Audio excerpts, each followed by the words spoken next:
Pakisuyong pakinggan ngayon ang ating tagapangasiwa ng Assemblea, si Brother Anastasio Elcano, habang inihaharap niya sa atin ang ulat sa pananalapi ng ating sirgito.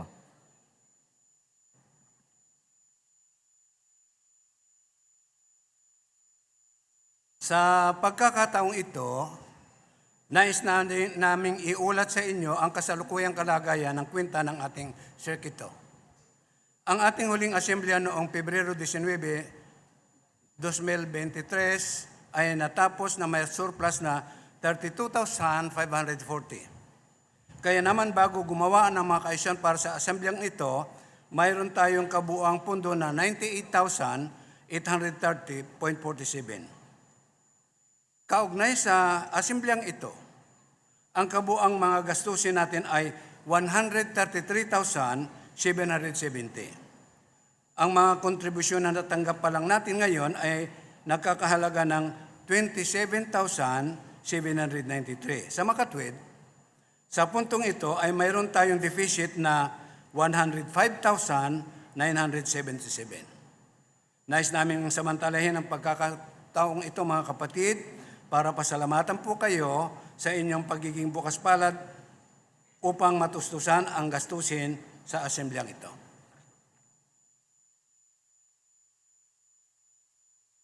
Kasama sa kayusan ni Jehovah para sa mapakain tayo sa espiritual ang paghahanda ng mga programa gaya nito, pati na ang pagtatayo at pagmamantini ng mga lugar ng pagsamba. Para sa mga gustong tumulong, pwede kayong maghulog sa mga kahon ng contribution. Ang mga cheque na ibibigay bilang contribution ay dapat ipangalan sa Watchtower Bible and Tract Society of the Philippines, Inc. Kung posible, ang mga donasyon ay pwedeng gawin online sa donate.jw.org. Pwede ka ring mag-donate gamit ang GCash. Sa GCash mo, pumunta sa Bills at i-search ang Watchtower Worldwide Work para mag-donate. Asul na kamay ang logo nito sa GCash app. Pagbabago sa venue ng meeting, magkakaroon ng business meeting ang mga elders mamayang 4:30 p.m. sa lugar dito sa may harapang bahagi ng stage. Lost and found. Maaring dalhin sa lost and found ang mga bagay na nawala at maaring magtanong kung may nawawalang mahalagang bagay. Pakisuyong maupo na kayo. Paano natin may papakita kay Jehovah ang tiwala natin kapag nasa may hirap na kalagayan tayo? Sa simposium na ito na may 3 bahagi, matutulungan tayo ng mga mungkahi at pagtatanghal na magawa yan. Ipapakilala ng bawat tagapagsalita ang susunod sa kanya. Tawagin natin ngayon si Brother Clint Sarmiento mula sa Baliser Congregation para iharap ang unang bahagi ng simposium na may temang Hintayin si Jehovah kapag pakiramdam mo nag-iisa ka.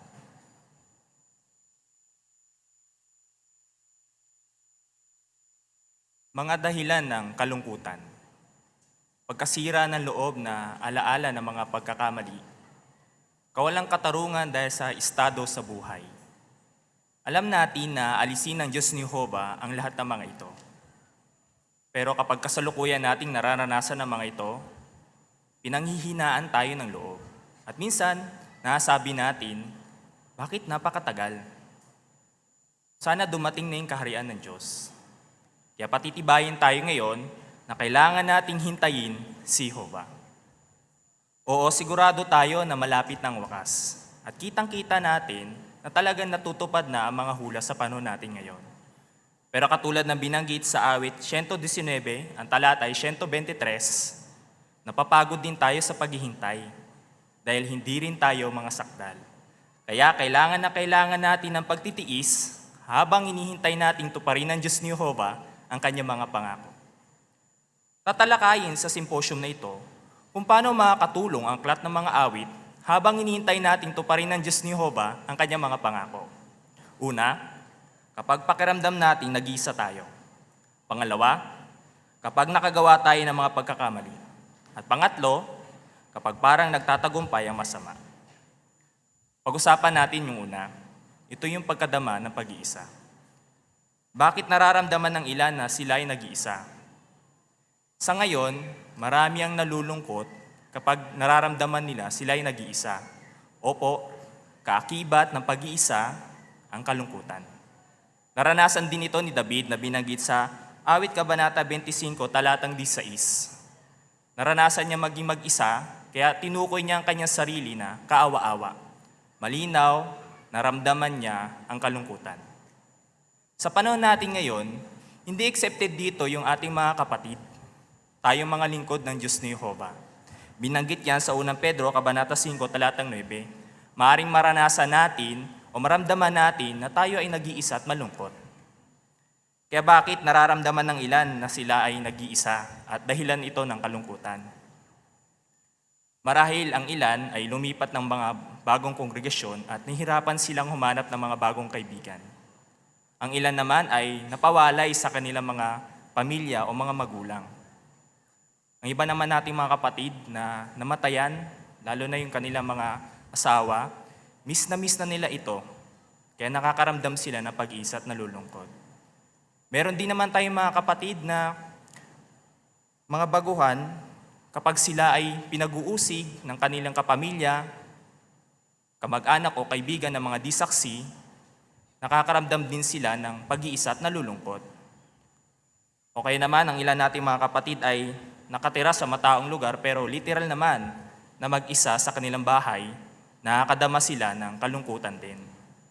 O kaya naman, meron silang mga kasama sa bahay nila pero winawalang halaga sila at hindi sila pinapansin, nakakadama din sila ng pag-iisa at kasabay nun nalulungkot. Oo, para sa ilan parang madaling mawala ang pakiramdam na ito. Pero para sa iba, nagtatagal ito. Kaya pag nararamdaman mo na ikaw ay nag-iisa, anong kailangan mong gawin? Lagi mong isipin na mahal ka ng ating Diyos na Jehovah. At pagtiwala ka sa Kanya na gustong-gusto niyang alisin yung mga dahilan ng mga nagpapalungkot sa iyo. Binanggit sa Awit 147, talatang 11, makakaasa ka na ang Diyos ni Jehovah ay nalulugod sa iyo. Dahil patuloy mong hinihintay ang Kanyang mga pangako na aalisin niya ang mga dahilan ng mga nagpapalungkot sa iyo. Yamang napag-usapan natin ang salitang paghihintay. Paano mo hintayin ngayon ng Diyos ni Jehovah kapag pakiramdam mong nag-iisa ka? Meron tayong 3 punto na pag-uusapan na tunay na mapapakinabangan natin at magpapatibay sa atin habang hinihintay natin ang Diyos ni Jehovah. Ang una, ito yung mababasa natin sa Awit Kabanata 62, talatang 8. Awit Kabanata 62, talatang 8.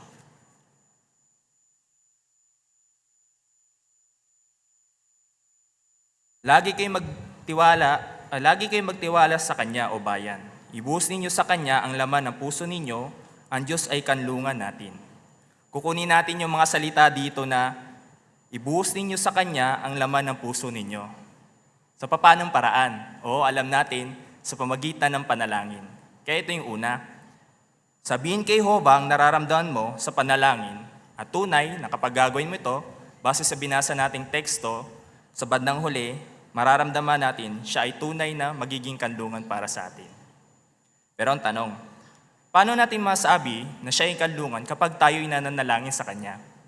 Ganito ang binanggit ng Watchtower 2022, August 10, page 6. Gusto ng Diyos ni Jehovah na tayo ay nananalangin sa Kanya. At gustong-gusto niya na pakinggan yung panalangin ng Kanya mga mananamba. At alam niya kung anong pinagdaraanan mo. At sinisiguro niya na pakikinggan niya ang iyong panalangin sa anumang oras at sitwasyon. Kaya sabihin sa Kanya ang alalahanin mo at anong epekto nito sa iyo. At hilingin sa Kanya na tulungan ka sa iyong nararamdaman. At kapag gagawin mo ito, tunay na mararamdaman mo ang Diyos ni Jehovah isang kanlungan. At mararamdaman mo rin na gagaan din ang iyong pakiramdam. Kunin nating halimbawa si Elias. Si Elias, ginawa niya rin to. Sinabi niya sa Diyos ni Jehovah kung ano yung nararamdaman niya. Ibinuhos niya yung kanyang laman ng puso. At gumaan din yung pakiramdam niya dahil sa sinabi sa kanya ng Diyos ni Jehovah. At mabasa natin ang ulat na yan sa unang hari, Kabanata 19, 9 hanggang 18. Ang sitwasyon, ang bayan Nagrebelde sila o sumama. Tumakas sila, ngayon si Elias tumakas at nasa loob siya ng kuweba at malungkot. Kaya pakiramdam ni Elias, nag-iisa na lang siya. Binanggit niya nga sa talata 14, ako na lang ang natira. Pero totoo bang siya na lang ang natira? Hindi. Maaring mahirap para kay Elias na aminin sa Diyos ni Jehovah kung ano yung nararamdaman niya. Pero hindi niya hinayaan yung kanyang pride o kanyang pagiging mahiyain para ibuhos sa Diyos ni Jehovah kung ano yung nararamdaman niya. Kaya makikita natin sa talata 11, 15 hanggang 18, pinatibay siya ng Diyos ni Jehovah. At anong resulta? Gumaan yung kanyang pakiramdam. Kaya nagpakita na magandang halimbawa sa atin ngayon, tayong tapat na naglilingkod sa Diyos ni Jehovah, na sabihin natin sa Diyos ni Jehovah kung ano yung nararamdaman natin sa pamagitan ng panalangin. At kapag gagawin natin yon, tunay na mararamdaman natin na siya ay tunay na kanlungan at gagaan yung ating pakiramdam dahil sa mga pampatibay na sinasabi sa atin ng Diyos ni Jehovah na mababasa natin sa Biblia. Ano yung pangalawa? Ito yung patibay na pakikipagkaibigan mo sa iyong Ama sa Langit at kahit kailan, hinding-hindi ka niya iiwan. Pinatunayan niyan sa awit kabanata 27, talatang 10. Iwan ka man ng iyong mga kaibigan, kapamilya o kamag-anak, pero si Jehovah, hinding-hindi ka niya iiwan. Kaya tanungin ang sarili, ano mga pwede kong gawin para matanggap ko ang tulong ni Jehovah kapag pakiramdam ko nag-iisa ako? Ganito ang ilan sa mga mungkahi na binanggit sa Ambantayan, Hunyo 2021, pahina 9 hanggang 10 at para po 5 hanggang 9. Ang isang mungkahi yung mag-focus kung paano ka sinusuportahan ng Diyos ni Jehovah. Katulad ni Carol, matagal na siyang mag-isang saksi sa kanilang pamilya. Pero lagi niyang iniisip kung paano siya sinusuportahan ng Diyos ni Jehovah sa mga problemang nararanasan niya. At dahil doon, dahil sa lagi niyang binubulay-bulay yon, hindi niya nararamdaman siya ay nag-iisa. Ang isang mungkahi naman yung pag-isipan kung paano ka tinutulungan ni Jehovah o paano tinutulungan ng Diyos ni Jehovah ang mga kapatid na nalulungkot. Ito yung ginawa ni Hiroshi. Mag-isa na rin siyang saksi sa kanilang pamilya at mahabang panahon na. Pinagbasdan niya yung mga kapatid mayroong mga problema. Pero sa kabila ng ito, nagsisikapan nilang paglingkuran ng Diyos ni Jehovah at nakita niya mismo na kung paano sila tinulungan ng Diyos ni Jehovah. At dahil dito, tumibay yung kanyang pakikipagkaibigan sa ating Ama, ang Diyos ni Jehovah. At ang isang magandang mungkahi na binanggit sa referensya, ito yung magkaroon ng mahusay na spiritual na routine. Napakahalaga nito. Dahil tutulong ito para mas mapalalim mo pa ang iyong pakikipagkaibigan sa Diyos ni Jehovah. Dahil mas makikilala mo siya. At gayon din, mas mararamdaman mong hindi ka nag-iisa. Bueno, ano naman yung pangatlo? Pangatlo, kung paano mo hintayin ng Diyos ni Jehovah kapag pakiramdam mong ikaw ay nag-iisa. Mababasa natin yan sa awit kabanata 68, talatang 6. Awit kabanata 68, talatang 6.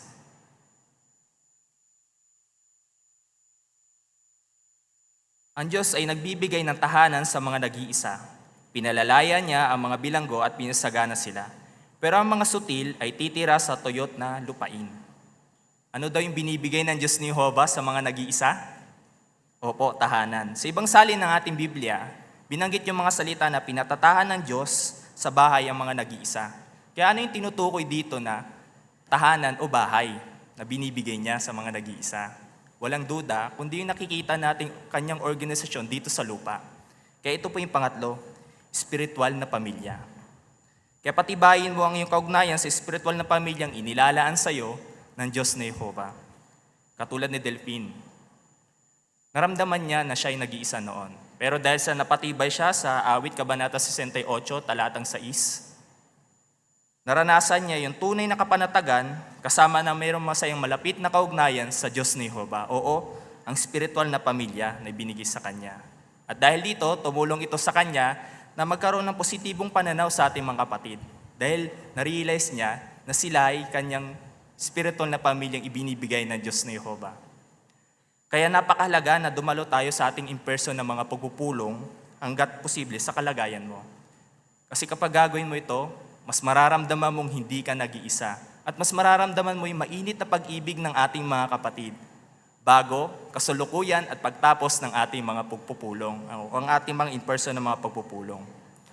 Kasama rin din dyan yung patibayin mo ang pakikipagkaibigan mo sa mga dati mo ng kaibigan at makipagkaibigan ka rin sa iba.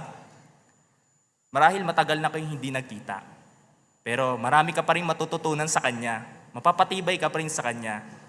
Magkaiba man ang agwat ng inyong edad, kinasanayan, kinaugalian, o kinalakhan, mapapatibay ka pa rin sa Kanya at marami ka pa rin matututunan sa Kanya. Dahil sila ay mga tapat na Kristiyanong inilalaan sa iyo ng Diyos ni Jehovah na espiritual na pamilya. Kaya huwag mahiyang lumapit.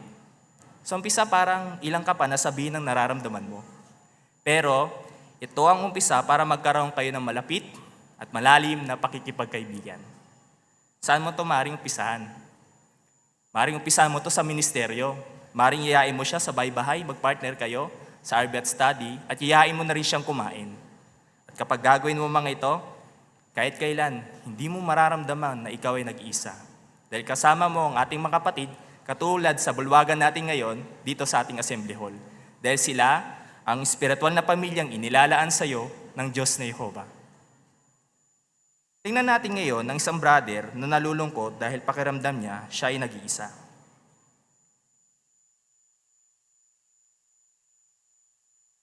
Hi.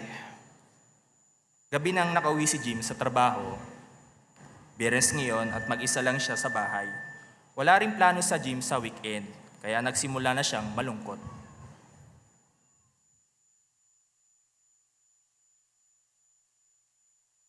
At mapansin natin, si Jim, nag-internet siya gamit yung cellphone niya para pampalipas ng oras.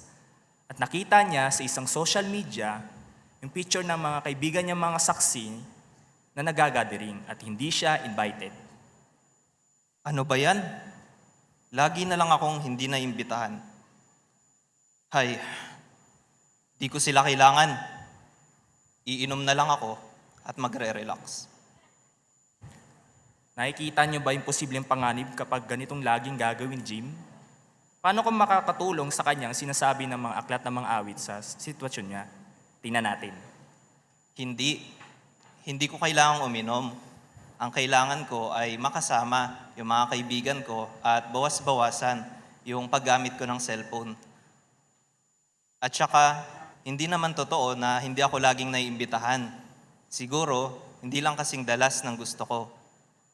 Totoo, hindi ako naimbitahan ngayong gabi, pero pwede akong maghanda para sa mga gagawin ko bukas. Kailangan kong manalangin. Ano kayang ipapanalangin ni Jim? Pwede niya sabihin sa Diyos ni Jehovah kung anong nararamdaman niya. At pwede rin siya humingi sa Diyos ni Jehovah ng lakas ng loob na sabihin sa isang may gulang kung anong nararamdaman niya.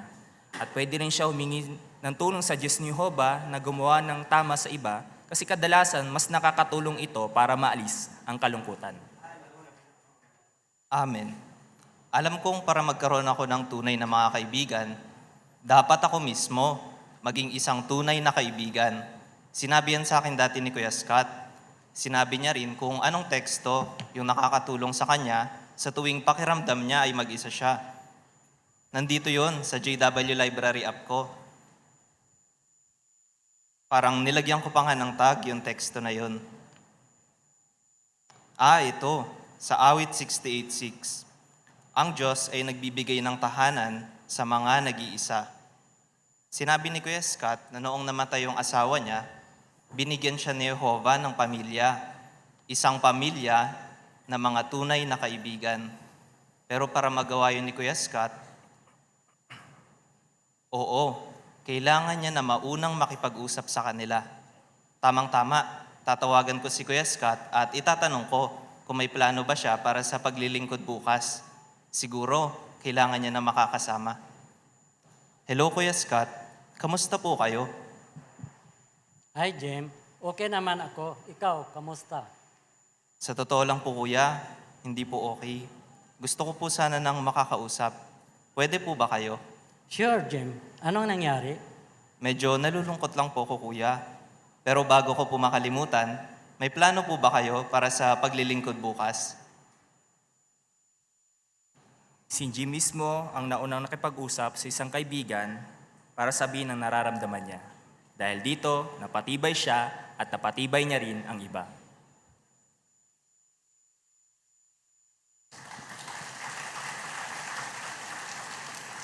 Oo, napakahalagang patuloy na hintayin si Jehovah. Tandaan, ang mga naghihintay kay Jehovah, hindi nila kailanman nararamdaman na sila ay nag-iisa. Sinabi sa awit Kabanata 9, talatang 10, alam natin kung ano yung pangalan niya. Alam din natin kung ano yung kahulugan nito. Kaya patuloy natin siyang hinahanap. Kaya naman hindi tayo iiwan ng Diyos ni Jehovah at hindi natin nararamdaman na tayo ay nag-iisa. At huwag kalimutan na alam ng Diyos ni Jehovah kung ano yung nararamdaman mo kapag ikaw ay nag-iisa.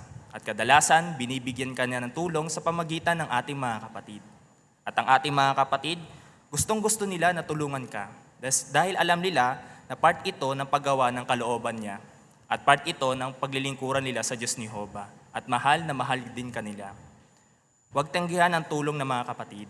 Dahil kung tatanggihan mo, parang si Jehovah na rin ang tinatanggihan mo.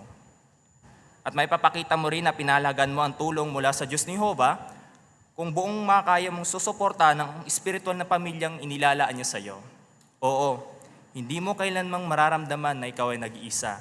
Dahil patuloy mong hinihintay ang Diyos ni Jehovah sa pamagitan ng pagsabi sa Kanya na nararamdaman mo sa panalangin, pagpapatibay ng pakikipagkaibigan mo sa Kanya, at pagpapatibay ng pakikipagkaibigan mo sa ating mga kapatid. Iwasang ilayo ang sarili mo sa iba. Dahil kapag lagi mong inilalapit ang iyong sarili sa ating mga kapatid, lalong higit sa Diyos ni Jehovah, ipinapakita mong hinihintay mo siya. At sa inaharap, hindi mo kailanmang mararamdaman na ikaw ay nag-iisa. Dahil pinangakuan tayo ng Diyos ni Jehovah na isang bagong sanlibutan. Opo, isang bagong sanlibutan na wala ng kabalisahan, kabiguan at mga negatibong damdamin na mababasa natin sa Apokalipsis Kabanata 21, talatang 4. Kasama sa lilipas, yung physical at mental at emosyonal na naranasan natin sa ngayon. At ang lupa ay mapupuno ng mga palakaibigang mga tao na tunay na magpapasaya ng ating buhay. At malapit na dumating yung araw na hindi mo na kailanman sasabihin ng mga salitang, nalulungkot ako sapagkat nag-iisa ako. Tatalakay naman sa atin ngayon ni Brother Jun Telesora mula sa UPS Congregation ang susunod na pahayag sa symposium na ito. Hintayin si Jehovah kapag nakagawa ka ng mga pagkakamali.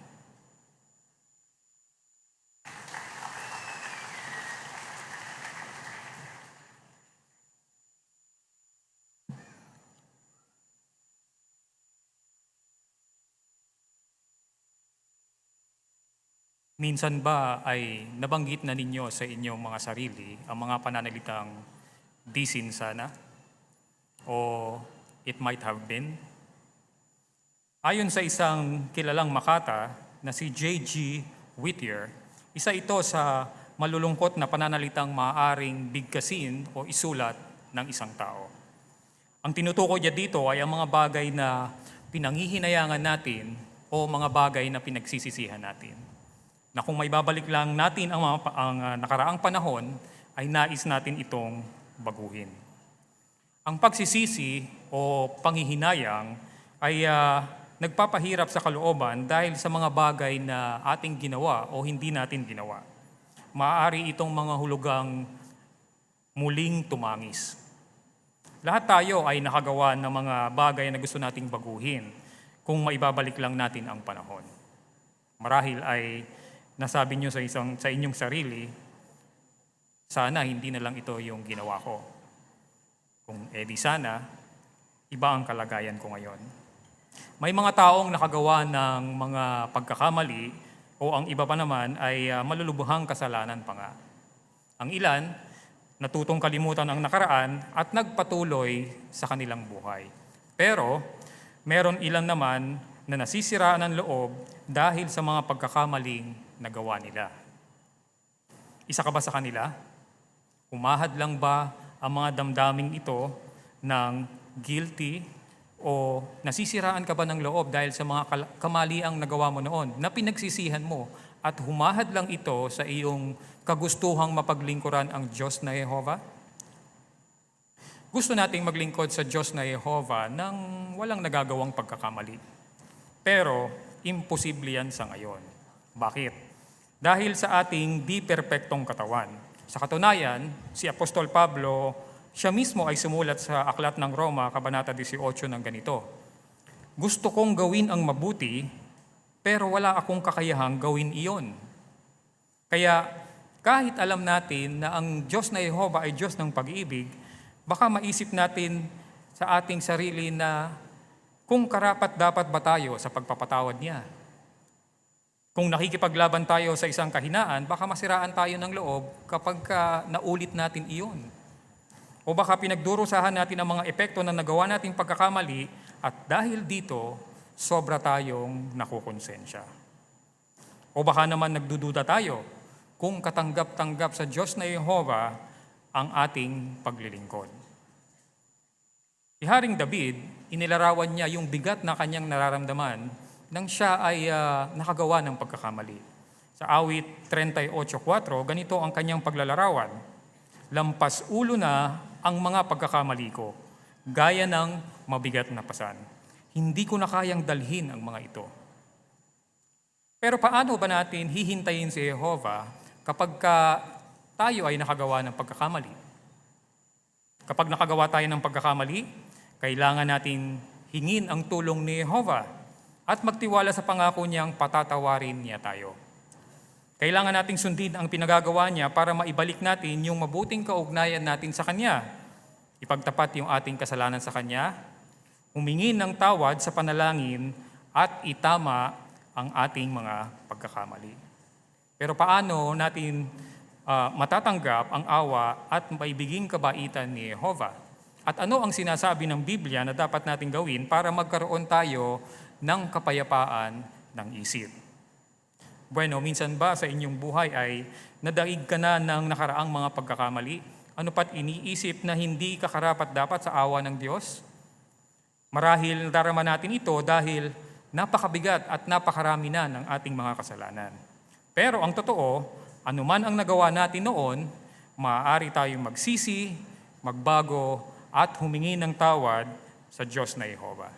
Sa katunayan, hinihimok pa tayo ng Aklat ng mga Gawa, Kabanata 3:19 na magsisi kayo at manumbalik para mapatawad ang inyong mga kasalanan. Para dumating ang panahon ng pagpapaginhawa mula mismo kay Jehovah. Maaari tayong pagpakitaan ni Jehovah ng awa at maibiging kabaitan, gaya ng ginawa niya sa marami pang iba. Patatawarin ni Jehovah ang sinumang mapagpakumbaba, tapat, at taimtim na nagsisisi. Ginawa niya iyan kay Job nang sinabi ni Job na, at uupo ako sa alabok at abo para ipakita ang pagsisisi ko. Kaya para magkaroon tayo ng kapayapaan ng isip, sundin natin ang sinasabi ng Biblia sa Kawikaan 28:13. Basahin natin mga kapatid. Kawikaan 28:13. Ang nagtatago ng kanyang kasalanan ay hindi magtatagumpay. Pero ang nagtatapat at tumatalikod sa mga iyon ay kaaawaan. Pinapayuhan din tayo mga kapatid ng Aklat ng Santiago, Kabanata 5, mga talatang 14 at 16 hanggang 16. Mayroon bang sino man sa inyo na may sakit?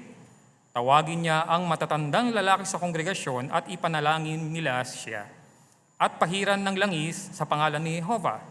At ang panalangin na may pananampalataya ay magpapagaling sa may sakit at ibabangon siya ni Jehovah. At kung nakagawa siya ng mga kasalanan, patatawarin siya. Kaya ipagtapat ninyo sa isa't isa ang mga kasalanan ninyo at ipanalangin ninyo ang isa't isa para mapagaling kayo. Napakalaki na magagawa ng pagsusumamo ng taong matuwid.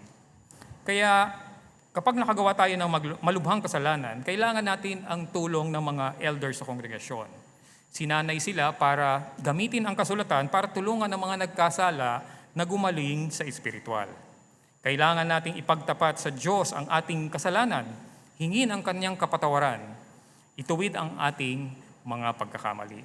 At kung gagawin natin iyan, tatanggapin natin ang awa ni Jehovah.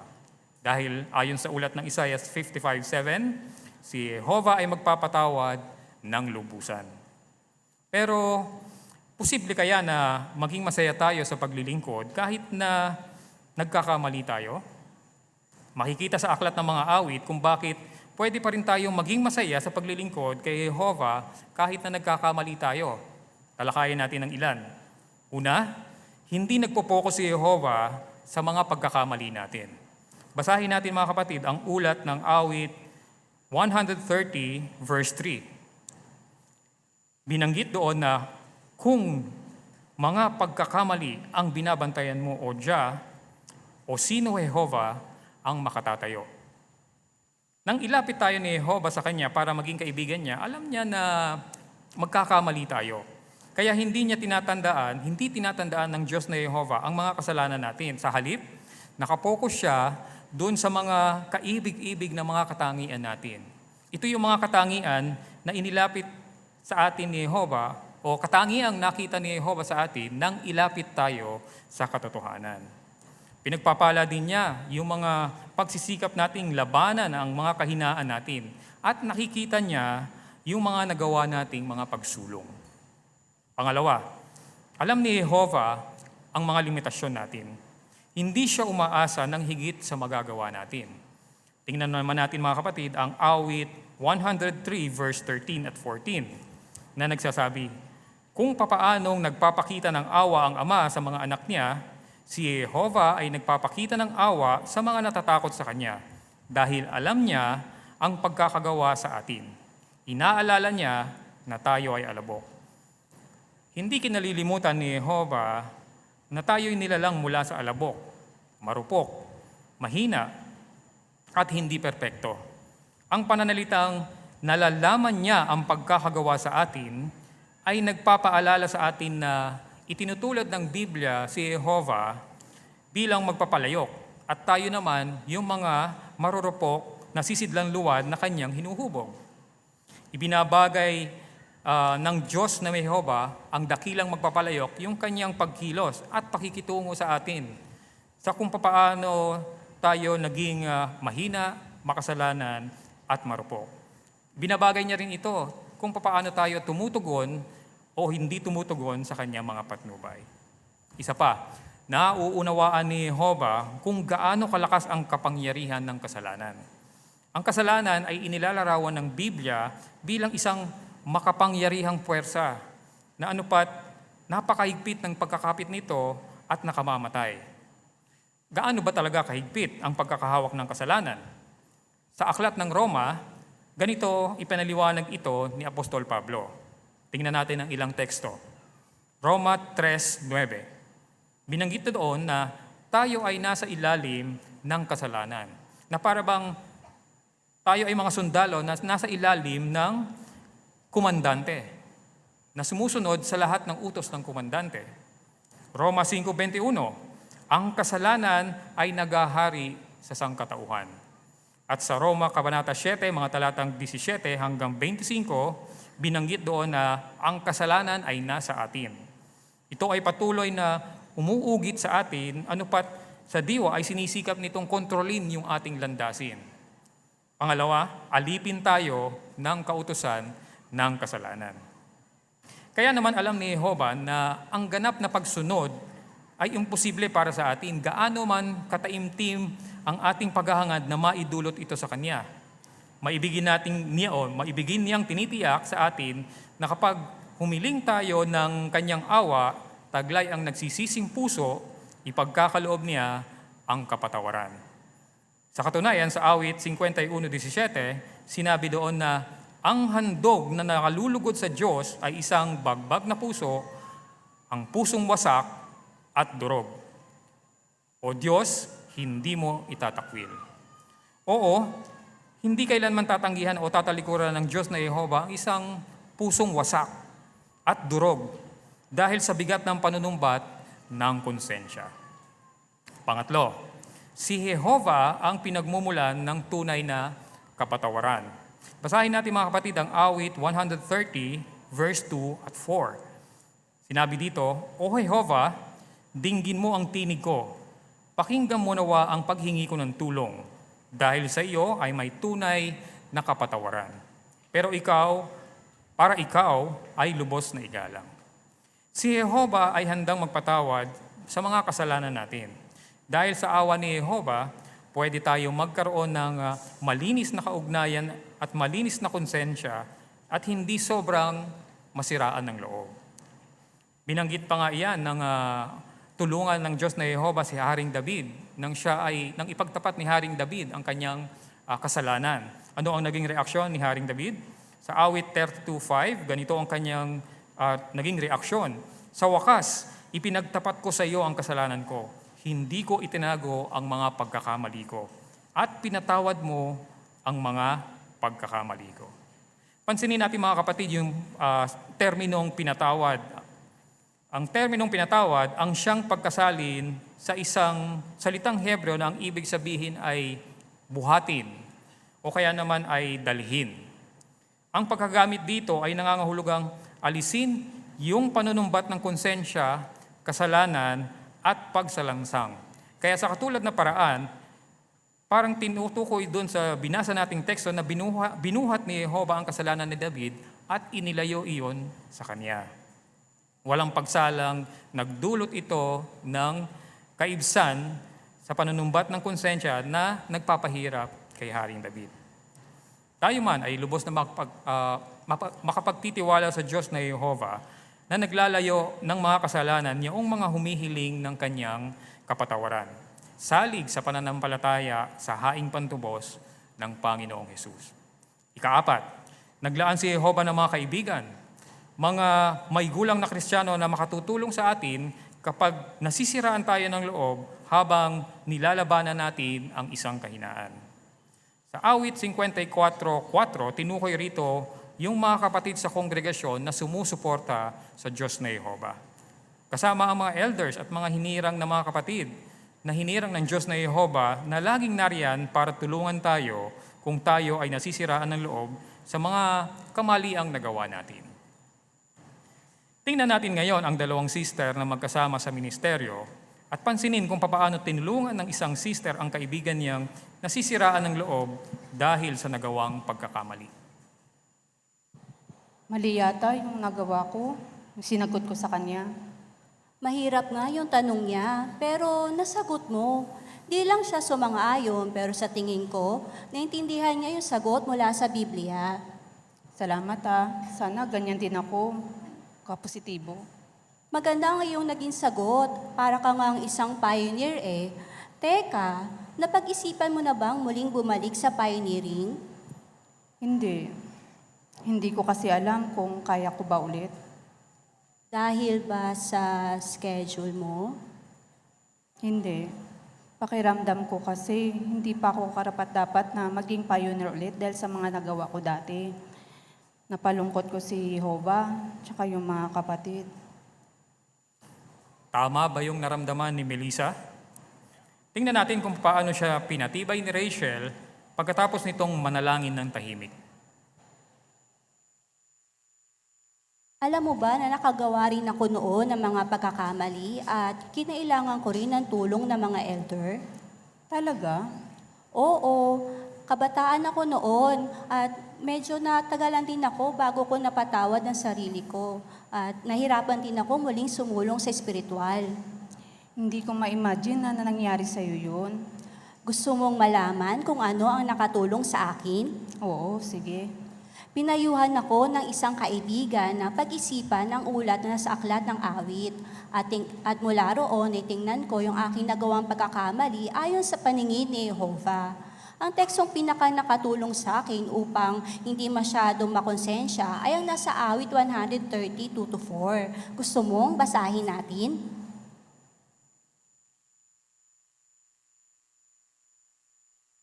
O Jehovah, dinggin mo ang tinig ko, pakinggan mo nawa ang paghingi ko ng tulong. Kung mga pagkakamali ang binabantayan mo, O Jah, sino, O Jehovah, ang makatatayo? Dahil sa iyo ay may tunay na kapatawaran, para ikaw ay lubos na igalang. Nakita mo ba kung paano nagpapatawad si Jehovah? Tunay na kapatawaran. Tama. At kung si Jehovah ay hindi nagfo-focus sa mga pagkakamali natin, sa tingin mo, ano din kaya ang dapat nating gawin? Huwag ding mag-focus sa mga pagkakamali natin. Kinailangan kong tanggapin ang pagpapatawad ni Jehovah at magtiwalang para sa akin ang pantubos na inilaan niya. Alam mo ba kung bakit? Dahil gusto ni Jehovah na maglingkuran tayo sa Kanya ng may kagalakan kahit pa nakagagawa tayo ng mga pagkakamali. Oo nga, no? Tama ka. Kailangan ko pa siguro talagang pasulungin yung pagtitiwala ko sa pagpapatawad ni Jehovah. Yung tunay na pagpapatawad niya. Gawin ko tong study project. Salamat malaking tulong. Napansin ba ninyo na nakatulong kay Rachel ang pagbubulay-bulay sa kasulatan? Dahil dito, napatibay niya si Melissa na magtiwala kay Jehovah at magpatuloy. Kaya patuloy nating hintayin ang Diyos na Jehovah. Manatili tayong nakapokus sa hinaharap, sa ating pag-asa, sa bagong sanlibutan, sa bagong kaayusan kung saan hindi na maaalala pa ang mga nagawang pagkakamali. Kaya hanggat hindi pa iyan nangyayari, magtiwala na hindi nagpo-focus si Jehovah sa mga pagkakamali natin, na alam niya ang mga limitasyon natin, at na talagang patatawarin niya tayo kung tayo ay nakagawa ng pagkakamali. Tanggapin natin ang tulong ni Jehovah na ibinibigay niya sa pamamagitan ng panalangin, ng kasulatan, at mga may gulang na Kristiyano. Tatalakayin naman ni Brother Jericho Dalope ang huling pahayag ng symposium na ito. Hintayin si Jehovah kapag parang nagtatagumpay ang masasama.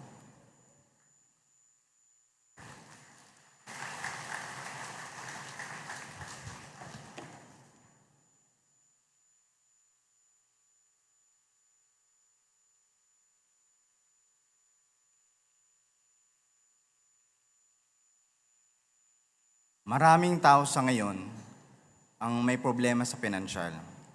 Kahit ang basic needs o pangunahing pangangailangan, mahirap itong ilaan. Bakit? Dahil sa mabilis na pagtaas ng bilihin, kawalan ng trabaho, o epekto ng likas na sakuna o sakuna na gawa ng tao. At ang totoo, tayo bilang mga lingkod ng Diyos na Jehovah, hindi tayo exempted dyan. Nararanasan din natin ito. At minsan ba napansin natin yung mga taong sakim, mga mandaraya, sila pa yung parang payapa ang buhay. Parang lalong sumasagana at yumayaman. Dahil gumagamit sila ng mga bitag o mga pakana tulad ng pyramid scheme, mga health at diet scam, at ang usong-uso ngayon, yung text scam o email phishing. At nakalulungkot, marami ang nabibiktima nito. May katulad ito sa nakita ng salmista nung panahon niya, na yung masasama na hindi lingkod ng Diyos na Jehovah, lalong sumasagana at parang payapa. Dahil dyan, nasiraan ng loob si Asaph. At sabi sa awit Kabanata 73, talata 3, nakadama siya ng inggit sa buhay ng mga masasama. Sa hirap ng buhay natin ngayon, baka ganun din ang madama natin. Masiraan tayo ng loob. Pero anong ginawa ni Asaph sa maling saloobin na ito?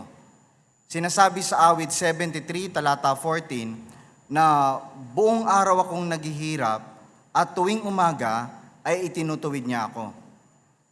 Kaya pinapakita doon na yung salmista, umasa siya sa tulong ng Diyos na Jehovah at tinulungan siya ng Diyos na Jehovah na ituwid ang kanyang maling saloobin. Oo, kung gano'n ang maranasan natin, makakaasa tayo na tutulungan tayo ng Diyos na Jehovah sa makaiwas sa tukso na tularan ng masasama at malabanan ang panghihina ng loob.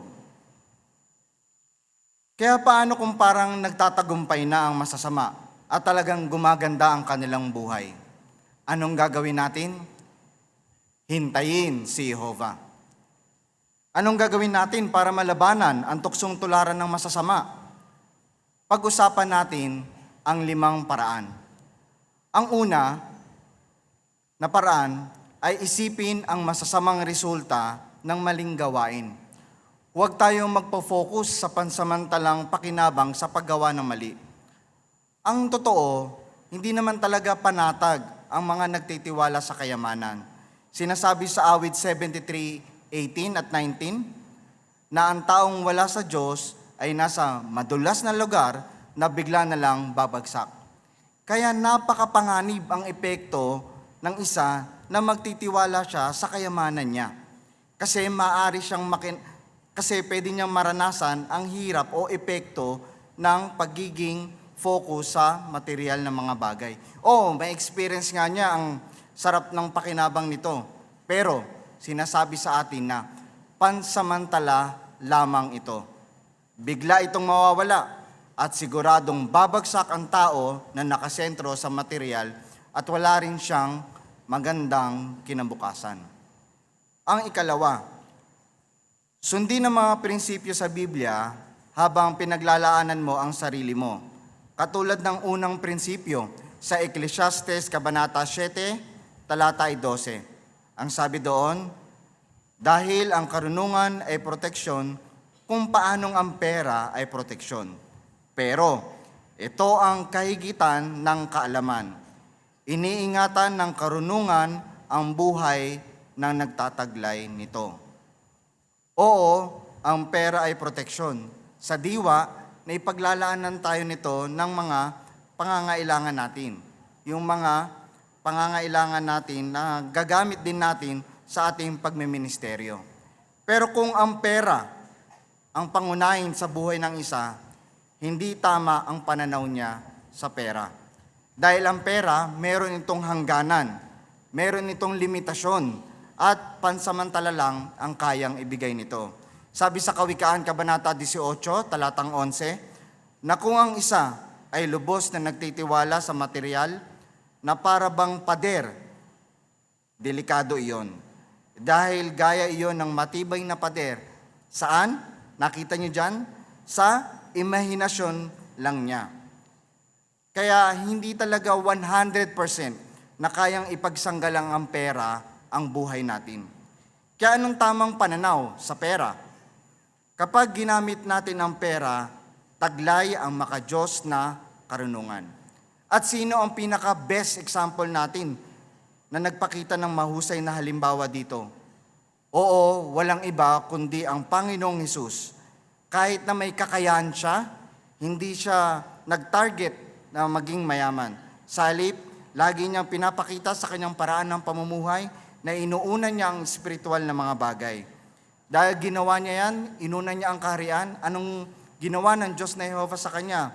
Lagi siyang pinaglalaanan ng Diyos na Jehova doon sa mga pangunahing mga pangangailangan niya. Kaya ano ang tunay na proteksyon? Ang tunay na proteksyon natin ay ang Diyos na Jehova. Dahil siya lamang ang makapagbibigay ng tunay na buhay na hindi kayang ibigay ng pera. Sunod na prinsipyo, ang sinasabi ng Lucas, Kabanata 14, talata 28. Umupo muna at kwentahin ang gastusin. Kaya dapat tayong matutong mag-budget. Kwentahin, unahin ang mga kailangan o yung talagang needs. Hindi yung mga gusto lang natin. Totoo, pwede tayong makumbinsi na ang isang bagay ay need natin. Yung pala ay want. Pinag-iingat tayo sa bagay na ito. Pero kung mamumuhay lang tayo na meron tayo, makakaiwas din tayo. Pagka mamuhay tayo, kung ano lang ang meron tayo, makakaiwas tayo sa hindi kinakailangang pagkakautang. Ang prinsipyo sa 1 Timoteo Kabanata 6, talata 8, sikapin ding maging kontento. Alam nyo ba mga kapatid, ang taong hindi kontento ay hindi kailanman magiging masaya? Anong sikreto para maging kontento? Mag-focus sa espiritual na pagpapalang meron ka, yung espiritual na pagpapalang natatanggap mo mula sa Diyos na Jehova, at hindi doon sa mga material na bagay na meron ang iba. Yan ang sikreto ni Apostol Pablo. Ang pinakamalagang pag-aari natin ay yung kaugnayan natin sa Diyos na Jehova. Ang ikatlo, kung paano natin gagawin na malabanan ang tuksong tularan ng masama. Pakisuyo, inaanyayahan ko kayo na tignan natin ang sagot sa Biblia. Sa Awit, Kabanata 62, talata ay 1 and 2. Awit, Kabanata 62, talata ay 1 and 2. Ang sabi, Tahimik akong naghihintay sa Diyos. Siya ang nagliligtas sa akin. Siya ang aking bato at tagapagligtas, ang aking ligtas na kanlungan. Hindi ako susuray at babagsak.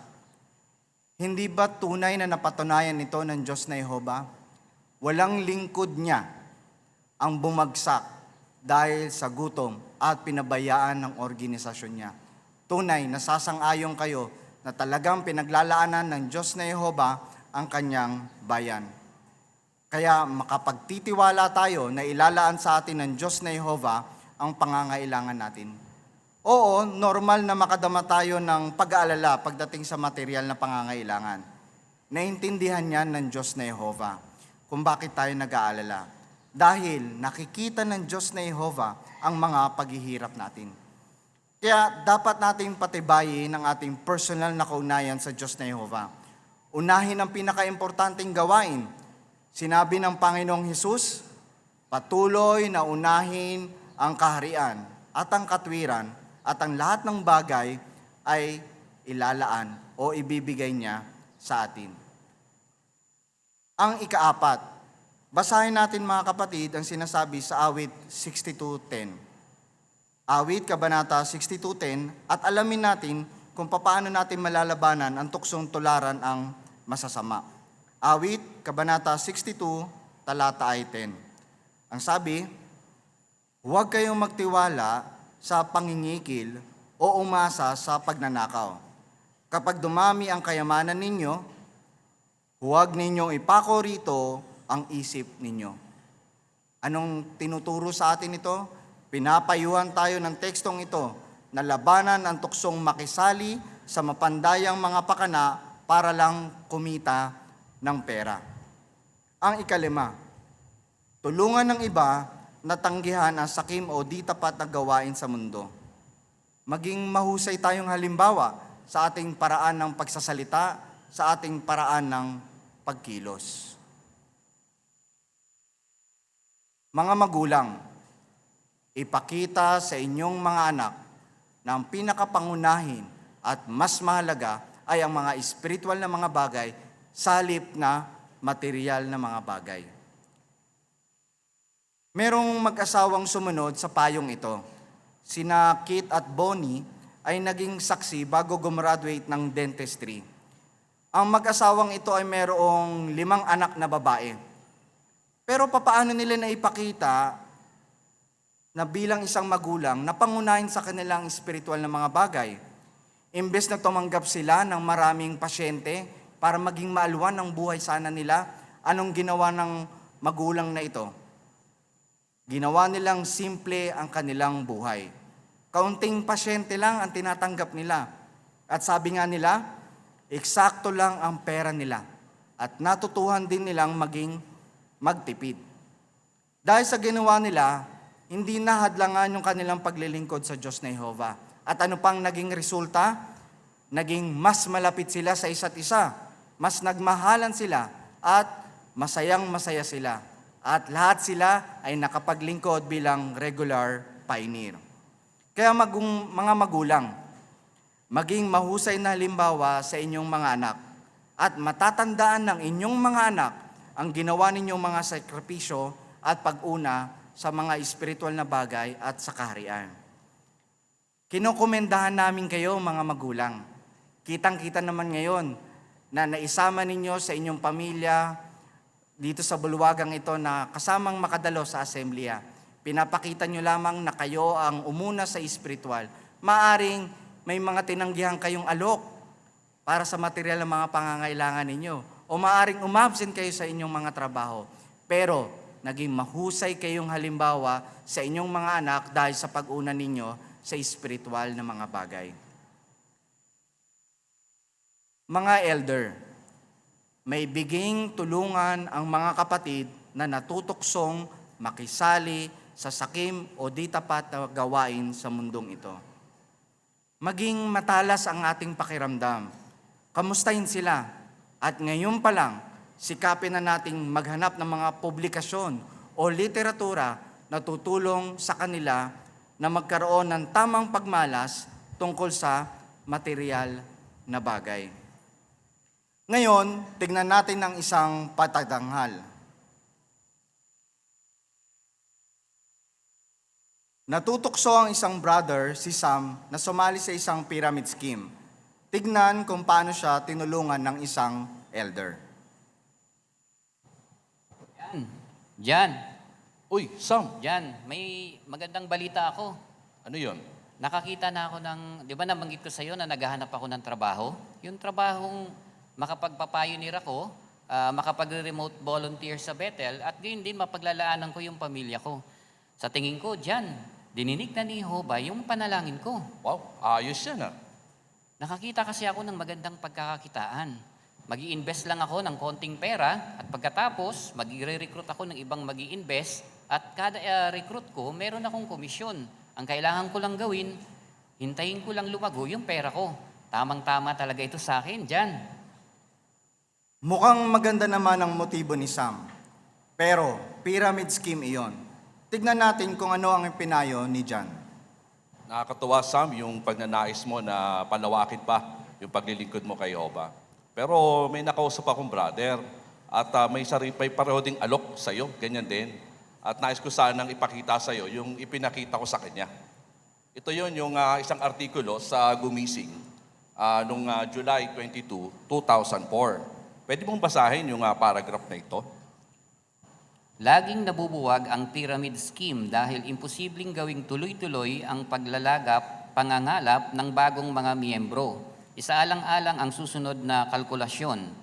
Kung may 5 tao na nagpasimula ng pyramid at bawat isa ay nangalap ng 5 pa, ang bilang ng bagong mga nakalap ay magiging 25. Kung ang bawat isa naman sa mga ito ay mangangalap ng 5, mangangahulugang ito na karagdagang 125.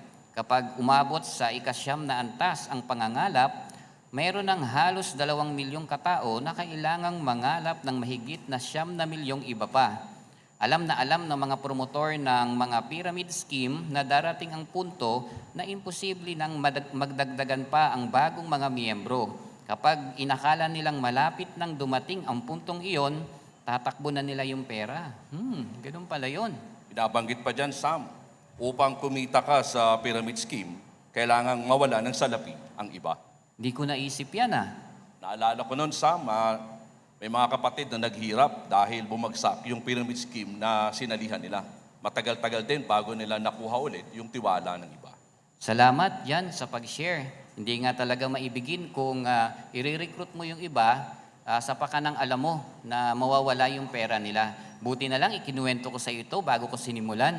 Oo, nakatulong sa akin yung nakaulat dito sa awit 62, 1 and 2. Pwede mong basahin? Tahimik akong naghihintay sa Diyos. Siya ang nagliligtas sa akin. Siya ang aking bato at tagapagligtas. Ang aking ligtas na kanlungan. Hindi ako susuray at babagsak.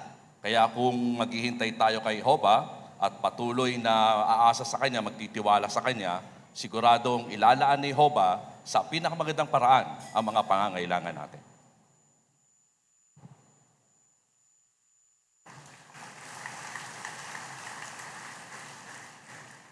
Sa symposium na ito, natuto tayo sa mga teksto mula sa Aklat ng Awit kung paano natin hihintayin ng Diyos na Jehovah. Kapag pakiramdam natin na nag-iisa tayo, kapag nakagawa tayo ng mga pagkakamali, at kapag parang nagtatagumpay ang masasama. Sagutin natin ngayon ang pang-apat na tanong sa program ninyo. Ang tanong natin sa ika-4, bakit sulit na hintayin si Jehovah kapag nakakaranas tayo ng mga problema?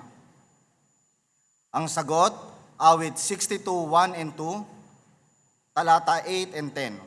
Awit, kabanata 68, talata 6, at awit 130, talata 2 hanggang 4. Nangangako si Jehovah na bibigyan tayo ng isang may biging espiritual na pamilya na patatawarin niya ang mga kasalanan natin kung tayo ay magsisisi at nailalaan ng Diyos na Jehovah ang material na pangangailangan natin.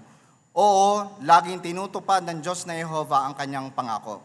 Ang aral, ginagamit ni Satanas ang mga problema na napaparap sa atin para masiraan tayo ng loob. Pero, tandaan, kung hihintayin natin ang Diyos na Jehovah, anuman ang sitwasyon natin, pinapakita natin nagtitiwala tayo sa isa na nangako na tutulungan tayo at talagang gagawin niya iyan.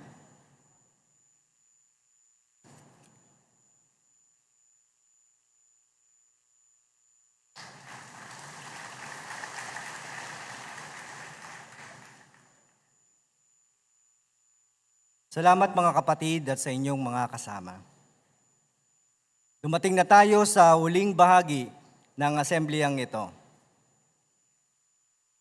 Sa buong programa, tinalakay natin kung bakit tayo dapat maghintay kay Jehovah. Paano gagantimpalaan ni Jehovah ngayon at sa inaharap ang pagtitiis natin. Makinig sa ating tagapangasiwa ng sirkito, si Brother Benjamin Oliva, habang sinasagot niya ang tanong na ito sa huling bahagi ng asembleyang ito. Ang pamagat, may gantimpala para sa matuwid. May gantimpala para sa matuwid. Well, yan mismo ang tinitiyak sa atin ng awit 58:11. Pakisuyo. Pakibuksan sa inyong Biblia ang awit 58:11. Kung inyo nang nakita, ganito ang sinasabi, at sasabihin ng mga tao, talagang may gantimpala para sa matuwid. Talagang may Diyos na humahatol sa lupa.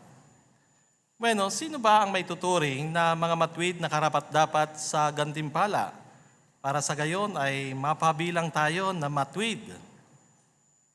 Well, may dalawang palatandaan na makikita po tayo sa mga naunang awit ng salmista. Pakisuyo, muling itap sa inyong gadget ang awit 19:8-11. Nandito yung mga clue. Okay, basahin natin. Ang sabi, ang mga utos ni Jehovah ay matuwid, nagpapasaya ng puso. Ang batas ni Jehovah ay malinis, nagbibigay ng liwanag sa mga mata. Nagbibigay ang mga iyon ng babala sa lingkod mo. Sa pagsunod sa mga iyon ay may malaking gantimpala. O, ano yung susing salita dito? Well, makikita ninyo doon sa unang bahagi ng 8, ang utos ni Jehovah ay matuwid. Ngayon, anong gagawin ng isa? Doon sa utos na yon, doon sa dulong bahagi ng 11, sabi, sa pagsunod sa mga iyon ay may malaking gantimpala. Kaya kung gusto mong mapabilang na matuwid, dapat na sinusunod mo yung pamantayan ng Diyos na Jehovah na nasa kasulatan. Pangalawang palatandaan, dito sa awit 7, 8 at 9. Muli, di patap sa inyong mga gadget o kaya buksan sa inyong Bible. Awit 7 verses 8 and 9. Nang sabi, maglalapat si Jehovah ng hatol sa mga bayan, hatulan mo ako, O Jehovah, ayon sa matuwid kong mga gawa at ayon sa katapatan ko. Pakisuyo, wakasan mo nawa ang ginagawa ng masasama, pero patatagin mo ang mga taong matuwid, dahil ikaw ang matuwid na Diyos na sumusuri ng puso at sa kaibuturan ng damdamin. Ano yung mga susing salita naman dyan na ika nga ay para ma-identify natin kung sino yung mga ituturing na matuwid. Doon sa unang bahagi ng 8, sabi, maglalapat si Jehovah ng hatol sa mga bayan. Doon sa unang bahagi rin ng 9, sabi, pakisuyo, wakasan mo nawa ang ginagawa ng masama. Wow, makikita po ninyo na inaabangan ng isang matuwid yung matuwid na pag-ahatol ng Diyos na Jehovah. Gaya ng tema natin sa asambleyang ito ay maghintay ng may pananabik kay Jehovah. So, ibig sabihin, kasama tayo, no? May tuturing tayo na matuwid. Pero dapat na-maintain natin yung una, maging masunurin tayo. Ikalawa ay maghintay ng may pananabik para sa paghatol ni Jehovah. At habang hinihintay natin yung gawaing paghatol ng Diyos na Jehovah, kailangan rin natin na magkaroon ng aktibong may ginagawa. Hindi lamang pagiging passive, na ika nga ay naghihintay pero walang ginagawa. Pero ang nais natin ay yung naghihintay na may ginagawa o kaya may nililinang na mga katangian. Ano yung mga katangian na ito? Una, maging matiisin. At kanina pa natin pinag-uusapan po ito. Pangalawa, maging mapagpasalamat, lalong-lalo na sa mga pagpapalang natatanggap natin mula sa Diyos na Jehovah. Napakarami tayong dapat ipagpasalamat sa Kanya. Mula kaninang umaga hanggang ngayon, ika nga ay nananatili tayong gising habang bahaging ito ay tunay na pagpapakita yun na ipagpasalamat natin. Kasi ika nga ay yung init ng panahon, kasama pa yung mainit na hangin, tila ang mga mata natin ay maaaring kukurap-kurap na. Yan. Pero dahil sa ika nga ay pinangangatawan natin, pinapasalamatan natin ang Diyos na Jehovah na nakatanggap tayo ng napakaraming mga paglalaang espiritual. Ikatlo na katangian na dapat mong linangin ay yung magtiwala na totoong gagantimpalaan tayo ng Diyos na Jehovah. Isa-isahin po natin ito na pag-uusapan. Palalawakin natin upang sa gayon ay maintindihan natin ng lubos yung pagiging matiisin, mapagpasalamat, at yung mismong pagtitiwala sa mga gantimpala ng Diyos na Jehovah. Diunahin muna natin yung pagiging matiisin. Bakit kailangan po natin na maging matiisin? Bueno, kahit tinitiyak ni Jehovah na ang kanyang mga mata ay nakatingin sa mga matuwid at ang kanyang tenga ay palaging dumirinig sa mga pagsusumamo ng mga matuwid gaya ng pinahiwatig ng unang Pedro 3:12, ibig sabihin, dinirinig niya yung mga panalangin natin, pero baka may pagkakataon na hindi nasasagot kaagad ni Jehovah ito. O kaya naman, dahil siyang nakakalam kung kailan niya ito sasagutin, tila parang feeling natin, hindi niya nasasagot, no? Kaya dapat na maging matiisin tayo. May naalala ba kayo na ika nga ay naging bahagi ng buhay niya, yung pananalangin, pagkatapos ay may pagkakataon na hindi nasasagot ang kanyang panalangin? Ang mababanggit po natin ay si David, si Haring David. Tiyak na laging nanalangin si David noon. At alam niyo na rin ang kwento ng kanyang buhay. May mga sitwasyon talaga na talagang madalas at time-team ang kanyang mga pananalangin. Halimbawa, noong kanyang sinambit ang kanyang panalangin na mababasa po natin sa awit 59, kung titingnan niyo po yung superscription ng awit 59, may kita ninyo doon, naka-bold letter yan, no? Nagsugo si Saul ng mga tauhan para bantayan ang bahay ni David at patayin siya. Oo, sa 59:4 ng awit, ibinulalas ni David ang kanyang damdamin hinggil sa kawalang katarungan na nangyayari sa kanya. Sabi niya, wala akong ginawang mali, pero tumatakbo sila, tapos naghahanda silang sumalakay. Sa kabila ng pagsusumamo ni David at lubos na pagtitiwala niya kay Jehovah, well, alam natin hindi instantly na inalis niya o inalis ni Jehovah si David sa sitwasyon. Nagpatuloy yon. Talagang yung kinaharap niya na sitwasyon ay talagang binata niya o kaya tiniis niya yon. Kaya naman nasabi niya doon sa awit 59:9, sabi niya, "O aking kalakasan, maghihintay ako sa iyo." Makikita natin no, kung gaano kahusay yung pagtitiis ni David. Well, ganun din yung pagsusumamo ni David nung tumakas siya mula sa anak niya na si Absalom. Yan. Ang record ay mababasa naman natin sa awit 3. Nung pagkakataon na yon, tinanong niya na si Jehovah, bakit napakaraming lumalaban sa akin, O Jehovah? Ano yung mismong sagot ng Diyos na Jehovah? Well, walang response, no? Hindi karakaraka na sinagot ito ng Diyos na Jehovah. Pero nagbago ba ang kanyang pangmalas ni David sa Diyos na Jehovah? Hindi. Sa awit 3:5, sabi niya, hihiga ako at matutulog at gigising ako ng may panatag dahil patuloy akong tinutulungan ni Jehovah. No? Malinaw. Hindi hinayaan ni David na maapektuhan siya doon sa mga hindi karakaraka na nasasagot yung kanyang panalangin. Bagkus, mas lalong higit na pinuri niya ang Diyos na Jehovah. Makikita niyo sa awit 71:14, no? Dinagdagan niya ng kanyang papuri dahil alam niya na sa tamang panahon, kikilos si Jehovah para sa kanya at gagantimpalaan siya.